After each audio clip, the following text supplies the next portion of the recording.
најдобриот одговор на секоја лажна вест или погрешна информација е вистината. И ние треба да ги градиме капацитетите за да ја соопштуваме вистината на соодветен начин, навремено, квалитетно. Само така можеме да се спротиставиме на глобалните закани. Ова не е закана само за Македонија, иако ние ќе сакаме да дискутираме низ призмата на нашите институции, меѓутоа факт е дека целиот свет се соочува со ова. Не е ни новина повеќе од една деценија се соочуваме со производство на многу дезинформации, на многу сосема погрешни цели со кои што луѓето кои што ги продуцираат сакаат да остварат одредена корист, често политичка, често економска, често безбедносна и така натаму. Меѓутоа, нашиот пат е извонредно јасен. Ние сме земја членка на НАТО, се градат капацитетите во различните министерства, најмногу се разбира во Министерството за одбрана, Министерството за внатрешни работи, меѓутоа и Министерството за информатичко општество и администрација, кои што треба да обезбедат сосема поинаков пристап на државниот одговор во однос на справувањето со дезинформациите, посебно кога тие задираат до овие чувствителни теми поврзани со основната безбедност во државата. Нивната цел е да покажат дека институциите не функционираат, дека немаме капацитет да се справиме со тоа, дека не може да се спречи. Ќе се навратам на периодот од октомври 2022 до март 2023, кога бевме нападнати хибридно, нели, со дојавите за подметнати лажни бомби по училиштата и од прилика 4-5 месеци траеше, ајде да речем така наречената борба против тој вид на закана со која што тогаш се соочивме и целта, иако ние никогаш нема да дознаеме кој е конкретниот испраќач на сите тие закани, бидејќи тоа е извонредно тешко, освен нели неколку случаи за кои што видовме дека се деца, дека некои луѓе погрешно ги перцепираат комуникацијските технологии и така натаму. Меѓутоа, факт е дека успеавме да најдеме начин, веројатно и први на Балканот, и нашето искуство го споделувавме и со другите.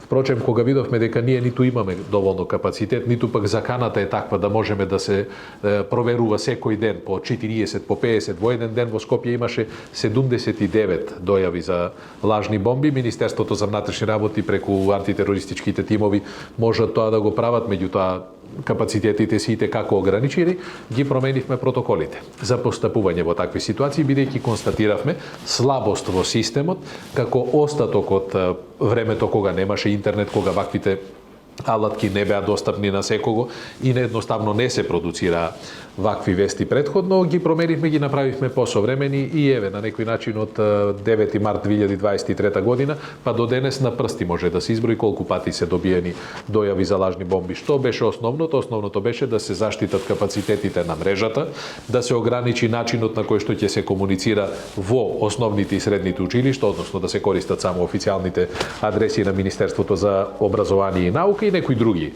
класифицирани информации. Дека во тој правец во тој правец сега сме поприлично рад. Меѓутоа ни се случи нели сериозен напад на веб страната на Фондот за здравствено осигурување и некои други вакви несакани ситуации кои што говорат за тоа дека ние се уште немаме доволно капацитети.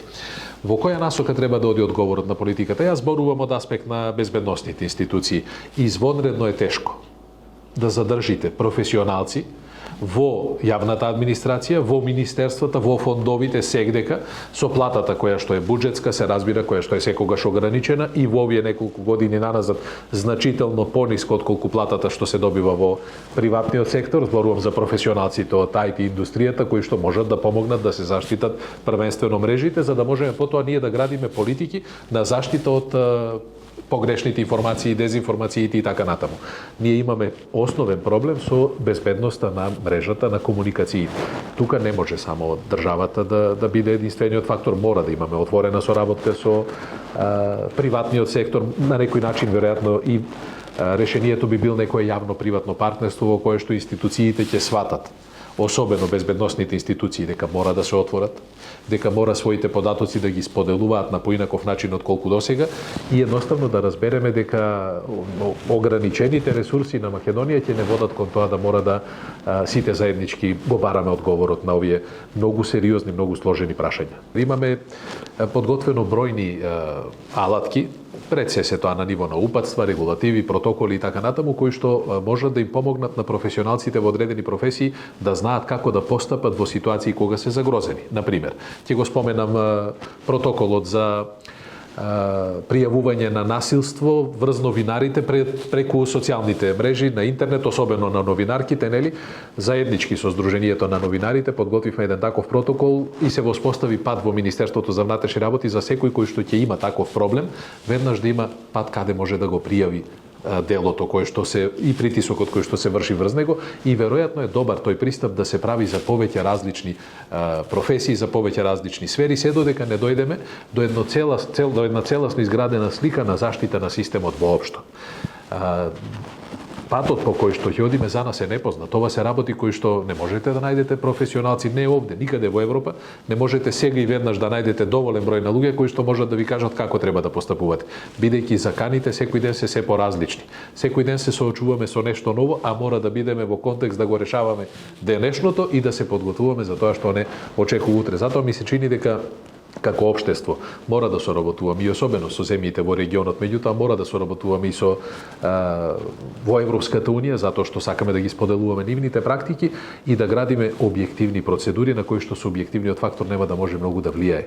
Кога ќе изградиме таков степен на заштита, ќе имаме многу поголема стабилност и на системот и сигурност. Потоа ќе дојдат во прашање евентуални измени на законите, доколку е потребно за да се дорегулира некоја сфера и така натаму. Сите тие идеи треба да бидат соодветно разгледувани, затоа што опасноста со која што се соочуваме, особено преку дезинформациите, е секој ден се поголема и воопшто нема податоци или нема такви анализи дека состојбата може да оди кон подобро. Не, напротив, ќе станува се полошо, се повеќе нерегулираниот простор ќе остане, да, дефинитивно, нерегулираниот простор ќе остане многу повеќе на оние кои што се занимаваат со ширење на дезинформација, отколку луѓето кои што професионално работат и соопштуваат тоа што е вистина. Треба да перцепираме кои се најзагрозени. Според мене најзагрозени се најмладите, бидејќи тие се најчесто на социјалните медиуми и податоците велат дека категоријата, возрастната категорија помеѓу 15 и 25 години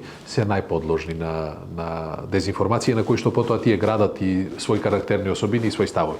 И затоа во образовниот процес веќе на големо се дискутира за подготовка на различни алатки, како на најмладите, зборувам на основците и на средношколците, да им се укаже опасноста од таквиот начин на однос на социјалните медиуми, односно таквиот пристап. И затоа веројатно додека зборуваме за новинарите, за лекарите, за професионалците во другите професии, треба да ги имаме во предвид и најмладите, затоа што тие се најранливата категорија по однос на ваквите прашања, а ми се чини дека ние барем до овој момент не сме направиле доволно за нивна заштита. Треба да се едуцираат, едноставно да им се покажат двете страни, да им се покаже која е опасноста која што демне е на интернет во Србија. Те имаат и воспоставено број на кој што младите можат да се јават, но и родителите се разбира и да добијат совет како подобро да ги заштитат децата на интернет. Овде не зборувам само за содржина која што не е пригодна за нивната генерација или за нивната возраст, туку и генерално за содржини кои што го загрозуваат нивниот понатамошен развој.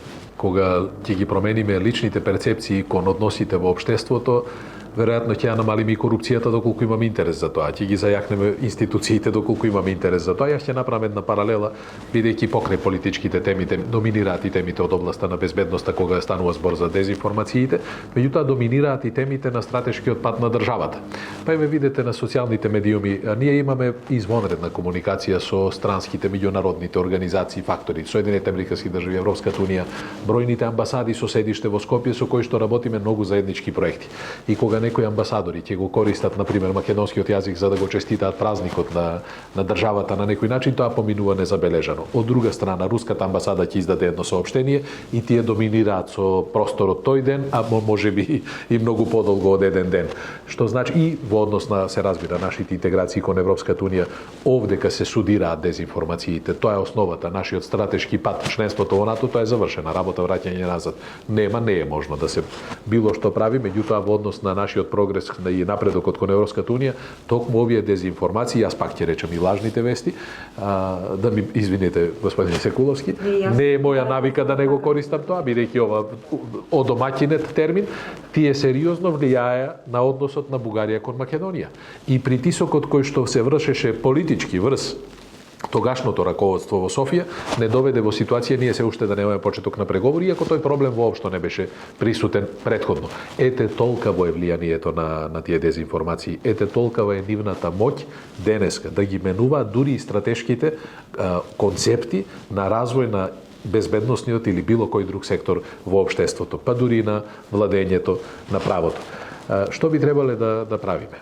Треба веројатно да се посветиме во наредниот период колку што е можно повеќе да промовираме вредности кон кои што оваа држава се стреми.